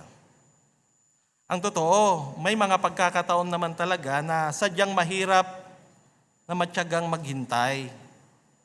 Baka aktual nating nasasambit rin yung katulad ng pagsusumamo ni Haring David dito sa awit 6:2-3. Pakisuyo, tingnan ninyo kung ano yung pagsusumamo niya. At baka naibibigkas rin natin ito, kaya sinasabi natin sa ating mga panalangin. Awit 6:2-3. Ang sabi, maawa ka sa akin, O Jehovah, dahil nangihina ako. Pagalingin mo ako, O Jehovah, dahil nangangatog ang mga buto ko. Naghihirap ang kalooban ko at gusto kong malaman, O Jehovah, hanggang kailan. Makikita ninyo dito, no, na talagang si David ay sumambit ng pagsusumamo. Minsan ba ay ganun na rin? Yung inyong mga nasasabi, lalong-lalo na sa mga sumusulong sa edad naming mga kapatid, hanggang kailan itong aking nararamdaman sa tuhod? Kaunti na lang ang nagagawa ko sa ministeryo. O kaya naman ay paring iba't ibang mga problema ang nararanasan natin. Kapag ganyan ang nararamdaman natin, pwede nating isipin yung mga ginawa na ng Diyos na Jehovah para sa atin. At pasalamatan natin iyon, kagaya rin ng Haring David. Diyan sa awit 66:16-20, makikita po ninyo yung mismong appreciation diyan ni Haring David. Sabi niya, halika kayo, makinig. Lahat kayong natatakot sa Diyos at sasabihin ko sa inyo ang ginawa niya para sa akin. Tumawag ako sa Kanya at pinuri ko siya ng mga labi ko. Kung may nakasakit sa bagay sa puso ko, na hindi ko inalis, hindi sana ako dininig ni Jehovah. Pero dininig ako ng Diyos, nakinig siya sa panalangin ko. Purihin ng Diyos na hindi nagtakwil sa panalangin ko o nagkait ng tapat na pag-ibig sa akin. Ganun rin ang pwede nating gawin. Isipin natin lahat ng mga pagpapala na natatanggap natin sa Diyos na Jehovah. Bulay-bulayin natin ito at magpasalamat. At yan rin yung isang katangian na kailangan nating pasulungin. Kaya ito yung next na pag-uusapan po natin, yung pagiging mapagpasalamat. Well, hindi tayo mahirapon po mga kapatid at mga kaibigan na mag-isip kung ano-ano ang pwede nating ipagpasalamat sa Diyos na Jehovah. Dahil bilang tapat na malingkod niya, sari-sari, iba-iba yung natatanggap natin na mga pagpapala. Sagana ito, ano pat sa Kawikaan 10:22, inilarawan ang pagpapala ni Jehovah ang nagpapayaman. Minsan ay literal yan, no? Pero minsan ay nagpapayaman ito ng iyong kalusugan, nagpapayaman ito ng iyong espiritualidad, nagpapayaman sa iba't ibang aspekto ng ating buhay. Tulad ng anong mga pagpapala? O isa-isahin natin. Una, pwede mong ilista. Ang patuloy na suportang natatanggap natin mula kay Jehovah. Halimbawa, nitong nagdaang pandemic. Sino dito ang hindi nakatanggap ng kahit anumang tulong o ayuda mula sa mga kapatid o sa kamay ng ibang tao, maaring sa gobyerno? Ano pat umabot sa puntong halos mamatay dahil sa gutom? Malamang wala. Dahil tiyak tayo na pinakilos ni Jehovah ang mga kapatid natin, ang ibang mga tao, upang sa gayon ay matulungan tayo, maalalayan tayo. Angkop yung sinabi ng awit 37:24, mabuwal man siya, hindi siya susubsob, dahil inaalalayan siya ni Jehovah sa kamay niya. Totoo ba yun mga kapatid? Well, yan yung mga pwede nating ipagpasalamat sa Diyos na Jehovah. Pangalawa, ang tunay na pag-ibig na nararanasan natin sa loob ng kongregasyon Kristiyano. Sino po dito ang namatayan, nagkasakit, dumaan sa nakakadepress na mga hamon, na hindi man lang nakumusta, napadalhan ng message o aktwal na binisita para pakitaan ng pagmamalasakit ng mga kapatid?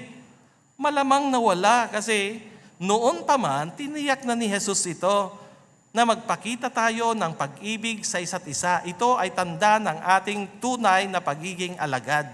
Ayon yan sa 1:13, 34, 35. Kaya yan rin, pwede mong ipagpasalamat. Ano pa? Ang ating atas na mangaral at magpatotoo. Sino po dito ang nakaranas na matapos na magbahay-bahay, mag-RB, mag-Bible study, nakaranas ng init o kaya naman ay naulanan at pag-uwi niya ay hindi niya naranasan ang kagalakan? Tiyak na wala. Lahat tayo ay nagagalak dahil alam natin na naibigay natin kay Jehovah ang pinakamahusay na paraan ng ating paglilingkod. Nagampanan natin yung atas natin. Pagkatapos nakinig ang tao, at sila ay mga potensyal na mga wastong nakain sa buhay na walang hanggan. At maaakay rin natin para sa gayon ay linangin ang mga katangiang ito. Malinis ang ating konsensya dahil hindi sisingilin yung dugo ng mga taong ito sa atin. At ang pinakamahalaga, nakikita ito ng Diyos na Jehovah. At lahat ng mga pagsisikap natin, kaunti man o marami, ayon sa ating kalagayan, lahat ng mga ito ay napakahalaga sa Diyos na Jehovah. Hindi ba angkop yun na ipagpasalamat natin sa Diyos na Jehovah? Ika-4, ang pagkakaroon natin ng masaya at payapang pamilya dahil sa pagsunod sa mga simulain ng Diyos na Jehovah. Sino dito ang hindi nakinabang, mga kapatid? Nung ikinapit po ninyo ang mga papel bilang asawang lalaki, asawang babae, magulang o anak, ayon sa ipinasulat ng Diyos na Jehovah na mga tagubilin, na mga papel natin sa loob ng kongregasyon o ng loob ng pamilya. Hindi ba yan ang pwede nating ipagpasalamat rin sa Diyos na Jehovah? Take note, hindi inaasahan ni Jehovah na maging perfect ang pamilya natin ngayon dahil nabubuhay tayo sa mga huling araw. Hindi niya sinabi na magkakaroon tayo ng perfect family na wala nang kahirapan na anumang hamon na mapapaharap sa atin, no? Pero kung patuloy tayong magkakapit, kahit pa tayo ang nagkakapit doon sa mga simulain na ito sa loob ng ating pamilya, dahil yung ating pamilya ay isang religiously divided family, magiging totoo sa atin ang paglalarawan ng Isaiah 48:18 sa dulong bahagi nito nang sabi, ang kapayapaan mo ay magiging gaya ng ilog, at ang katwiran mo ay magiging gaya ng mga alon sa dagat. Karapat-dapat rin yan na ipagpasalamat natin sa Diyos na Jehovah. Kaya tunay, no, na napakarami tayong pwedeng ipagpasalamat sa Diyos na Jehovah. Ngayon, didakuan na natin yung panghuli na katangian na mahalagang linangin ng bawat isa sa atin. Pagtitiwala. Saan tayo pwedeng magtiwala bilang mga matuwid? Well, makapagtitiwala po tayo doon sa mga pangako ng Diyos na Jehovah. Kagaya ng buhay na walang hanggan. Ang iba ay sa langit bilang kasamang hari ng Panginoong Jesus. Ayon yan sa 2 Timoteo 4:8. Nasambit ito ni Pablo nang sabi niya, mula ngayon, may nakalaan ng korona ng katwiran para sa akin na ibibigay ng Panginoon, ang matuwid na hukom bilang gantimpala ko sa araw na iyon. Pero hindi lang sa akin, kundi sa lahat ng nananabik sa kanyang pagkahabag. Sino yung mga kasama niya? Yung 144,000. At tunay na sila ay makapagtitiwala kasi ang ilan ay nandoon na at nakokompleto na ang 144,000. Pero ang karamihan dito sa lupa, kapag ginawa na itong paraiso, well, dito tayo, no? Tatamasahin natin ang buhay na walang hanggan, na wala ng pagkakasakit, wala ng pagtanda, meron kang sariling bahay, at maraming mga pagpapala na ibibigay ng Diyos na Jehovah. Magkakaroon ng kapayapaan. Kaya nga sabi doon sa awit 37:29, ang mga matuwid ang magmamay-ari ng lupa at titira sila roon magpakailanman. At yan mismo yung pinananabikan po natin. At lahat tayo ay nagtitiwala, kaya nga ito yung dahilan kung bakit tayo nandito, upang sa gayon ay maibilang na matuwid. Pero bukod sa buhay na walang hanggan, ano pa ang pwede nating ipagkatiwala o magbigay ng pagtitiwala sa Diyos na Jehovah? Kaya yung pagsasaya natin dahil literal ng matutupad yung Isaiah 26:19. Ano ba ito? Pakisuyo. Buksan muli sa inyong Biblia. Isaiah 26:19.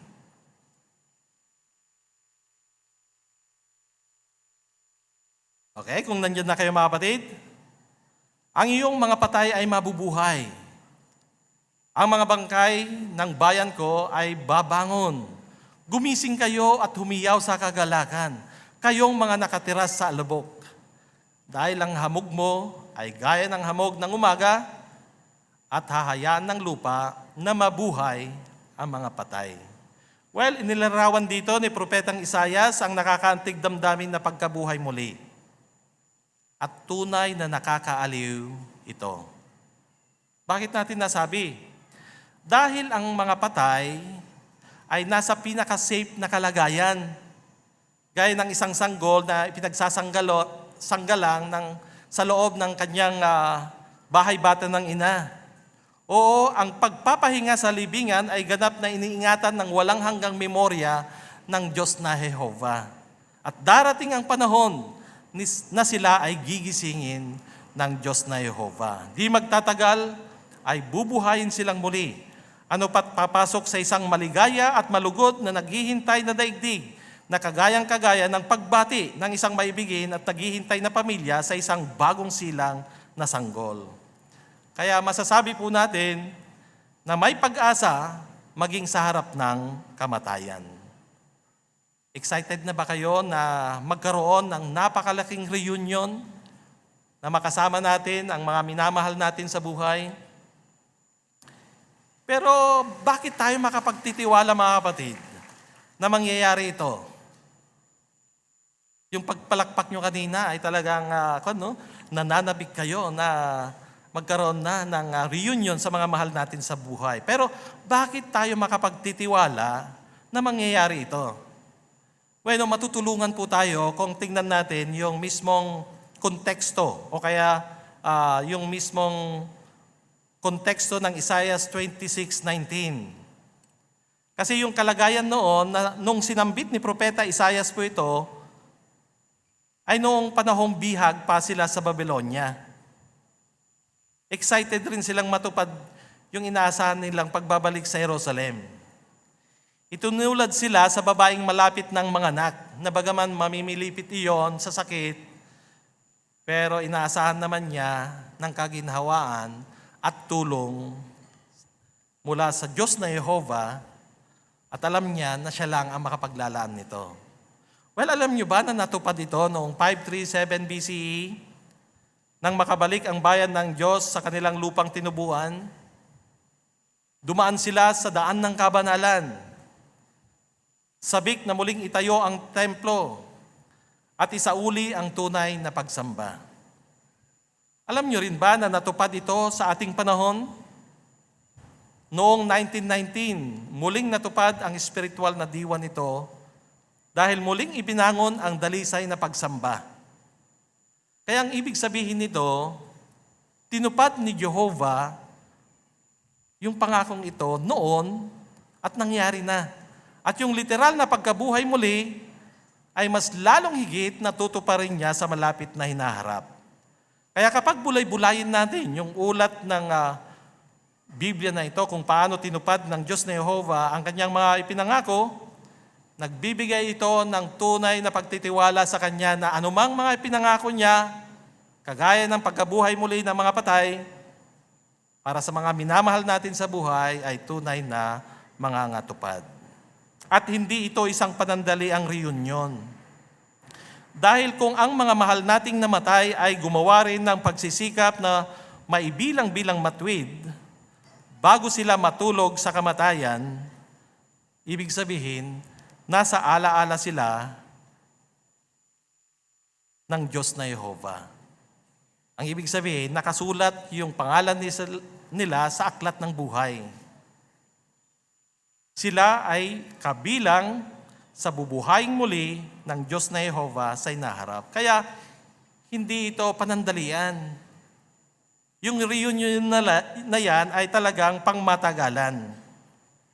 At tiyak na kasama yung mga pangalan kagaya ni na Abraham, Job, Daniel. Kasi sila rin ay mga matuwid na lingkod ng Diyos na Jehovah. Isipin kung gaano kasaya na salubungin sila, personal na makilala. Siguradong nais nyo na tanungin sila. Kaya naisip nyo na ba kung ano ang itatanong nyo kay Abraham, kay Job, kay Daniel, kay Noe? Paghandaan na natin ito. Napakasayang kaganapan ito. Kaya napakasayang i-imagine yan, di ba? Pero siyempre, ayaw natin na puro imagine na lang. Gusto natin na talagang maranasan ito. Aktual na maranasan sa malapit na hinaharap. Kaya para mangyari yon, ano yung dapat nating tiyakin? Kailangan nating tiyakin na manatiling gising sa ngayon. Upang sa gayon, anumang mangyari, kung hindi ka man nakatawid sa bagong sanlibutan dahil sa pagkakasakit o pagtanda, meron namang pagkabuhay muli. Pero sana, nais nating lahat na makatawid doon. Upang sa gayon, saksihan yung napakahalagang pangyayari na ito. Well, kung babalikan natin ulit yung bantay na nasa cover picture ng inyong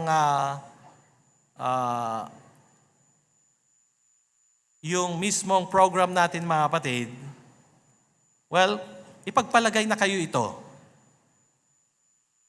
Imagine nyo mga kapatid na kayo ito. No? Well, magdamag na kayong gising. Pagod na.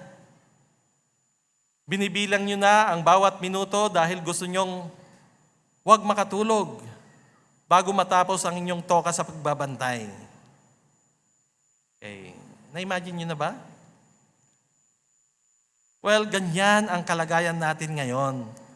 Habang papalapit ang kawakasan ng sistema ng mga bagay, syempre, pinaglalabanan rin natin yung iba't ibang mga pagsubok na tila para bagang nilalabanan ng isang bantay yung kanyang pagiging gising, no? Yung kanyang antok, yung kanyang pagod.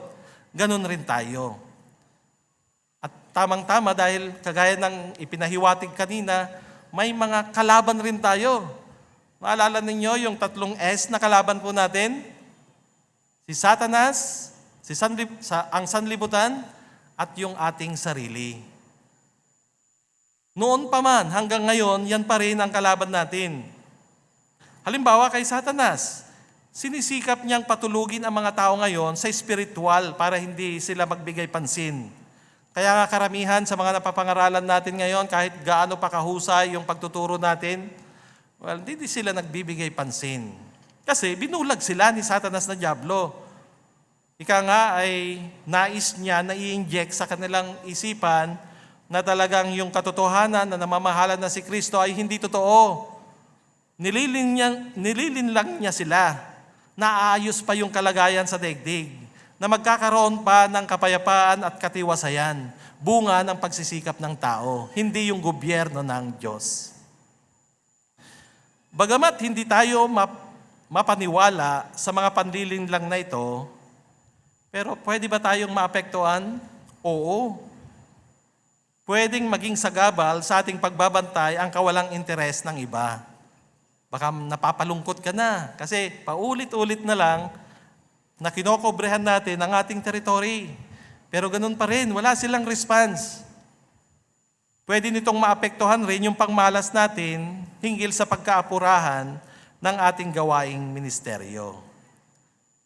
Pero huwag tayong palinlang. Patuloy na labanan natin yung propaganda ni Satanas na Diablo. Kamusta naman ang sanlibutan? Inuudyukan naman ng espiritu ng sanlibutan ang mga tao para antukin sa espiritual. Ang mga tao ngayon ay abalang-abala sa kanilang mga pang-araw-araw na gawain, kaya hindi sila palaisip sa kanilang espiritual na pangangailangan. Nakapokus sila ngayon doon sa pagpapayaman, sa mga material na mga bagay, at yung mga pang-akit ng sanlibutan na ito. Yung mga umuubos panahong paglilibang o kaya social media. Pero muli, pwede tayong maapektuhan rin yan. Kahit ang karaniwang mga bagay sa buhay gaya ng paghahanap buhay o paglilibang ay maaaring makasagabal sa ating tyokratikong mga gawain. Baka mawala rin yung pagkadaman natin ng pagkapurahan. Ang pagtutuon ng pansin sa mga bagay na ito ay pwedeng maging tila nagpapaypay sa atin upang sa gayon ay antukin tayo sa espiritual. Kaya huwag palinlang sa sanlibutan ito. Nais nating labanan ang impluwensya ng sanlibutan. Pangatlo na kalaban natin ay ang ating sarili. Oo, maaaring painahin ng di kasakdalan natin yung determinasyon nating manatiling gising. Baka yung mga negatibong kaisipan po natin na hindi tayo karapat-dapat, o kaya naman ay may mga bagay na kahinaan tayo na hindi natin napagtatagumpayan, na alisin ito, baka isipin natin na mas madali na lang na tumakas o kaya mas madali na lang na bumitaw. Well, wag nating hayaan mga kapatid, no? Wag nating gawin ito. Bagaman, sa totoo, kahit si Jesus, naintindihan niya yung nararanasan ng bawat isa sa atin na pwede tayong panghinaan. O kaya naman, alam ni Jesus na may tendensya ang di perpektong mga tao na magpadaig sa kanilang mga kahinaan. Personal niya na itong nasaksihan sa mga alagad niya noon. Kung maalala po natin, nung sinabihan niya sina Pedro, Santiago at Juan na patuloy na magbantay habang siya ay nananalangin, pero sa halip na magbantay, nagpadala sila sa kahinaan ng laman at nakatulog. At pwede rin na mangyari ito sa atin. Pero wag lang ngayon. No? Kaunti na lang itong bahagi na ito mga kapatid. No? Wag lang ngayon na antukin tayo. Ang tinutukoy dito na pagkaantok ay yung spiritual na pagkaantok. Baka maramdaman natin na napapagod na tayo sa napakaraming mga problema natin ngayon. Baka nararamdaman natin na hindi na natin mapagtagumpayan yung mga problema na ito. Pero huwag magpadaig. Patuloy lang na labanan. Yamang alam na natin yung mga hamon, mas makakagawa tayo ng mga paraan upang maging mapagbantay. Mag-ingat tayo na mawala ang focus natin at antukin sa spiritual. Ano ang pwede mong gawin? Well, patibayin mo ang iyong pagtitiwala sa Diyos na Yehova. Patibayin mo sa pamamagitan ng pagsusuri sa mga hula sa Biblia at yung mga katuparan nito. At tunay na mapapalakas ang bawat isa sa atin. Kabilang dito, yung mismong nangyayari ngayon na pagsulong sa organisasyon. Yung hula sa Hagay 2:6-7, hinggil sa pag-uga sa lahat ng bansa. Tiyak na bahagi tayo sa pag-ugang ito dahil inuugnay ito sa gawaing pangaral. Taglay ng anong resulta? Sa verse 7, sinabi doon na ang kayamanan ng lahat ng bansa ay darating at pupunuin ang kaluwalhatian ng bahay ni Jehovah. At ito naman talaga ang nakikita natin. Yung kayamanan na ito ay tumutukoy sa mga wastong nakaayon sa buhay na walang hanggan. Nagiging effective yung gawaing pangaral po natin. Makikita po ninyo na maraming nagpapabautismo.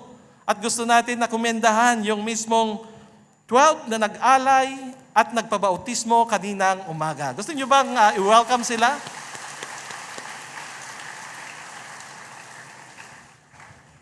Pero kahit kayo, mga kapatid namin, no, sa mga pagsisikap, yung pagka naririto nyo ay patunay na talagang gusto nyo, nananabik kayo na hintayin ang paghatol ng Diyos na Yehova. Kaya nga gusto nating komendahan yung mga pagsisikap po ninyo. Ang ilan po sa inyo ay maaring gumising pa ng maagang maaga para makarating sa bulwagan na ito. Ang ilan ay maagang nagluto. Ang ilan ay nag-off sa kanilang mga trabaho. Gusto niyo bang pasalamatan ang inyong mga sarili sa inyong mga pagsisikap, mga kapatid? Well, gusto rin nating pasalamatan yung mga departamento na nagsaayos para maging mahusay yung mga programa natin sa araw na ito. Gusto niyo bang pasalamatan sila?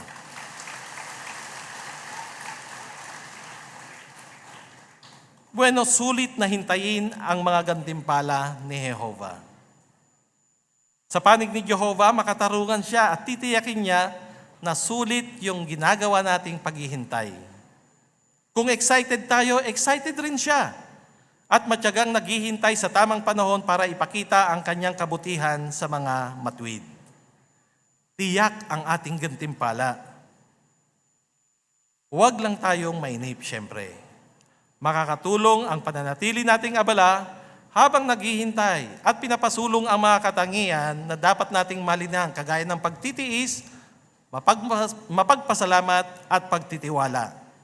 Mahaharap rin natin ang mga hamon na nakapagpapaantok sa ating espiritualidad. Determinado tayong huwag umurong sa paghihintay at pagbibigay papuri sa tagapagbigay gantimpala, ang Diyos na Jehovah.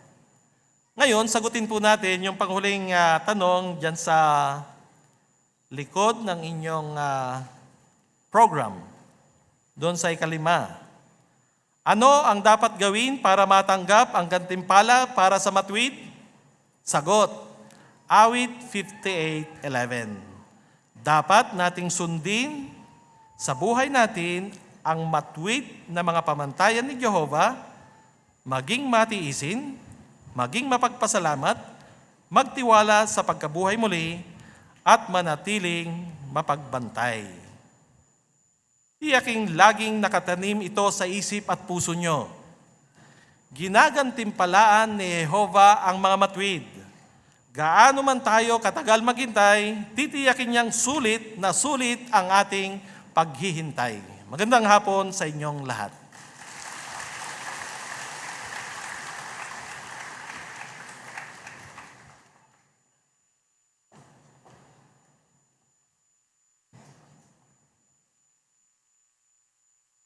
Salamat, Brother Oliva.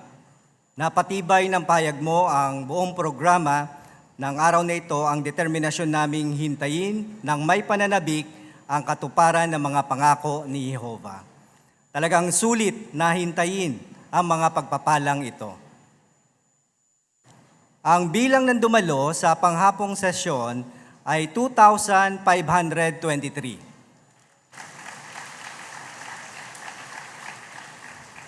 At natutuwa tayong tanggapin ang 12 na bagong mga alagad na nabautismuhan kanina.